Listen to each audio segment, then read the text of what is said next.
歌手谢和弦作风大胆，一向敢怒敢言的他，平日也发表许多惊人言论。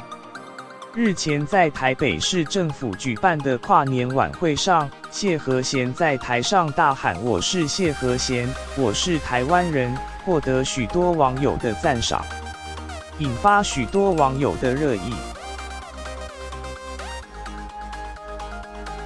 谢和弦在脸书提到，最后更是提到谢和弦曾在2012年自曝吸过大麻，一度也曾忧郁症上升，演艺事业更是陷入低潮，最后才慢慢走回正途。热爱音乐的他，也是个爱妻好男人，平日也乐于分享和妻子的甜蜜互动。另外，他对政治也十分热衷，先前一度有意想参选埔里镇长，更放话之后打算选议员。只是由于他先前的行为太过争议，常会有不少网络酸民攻击他。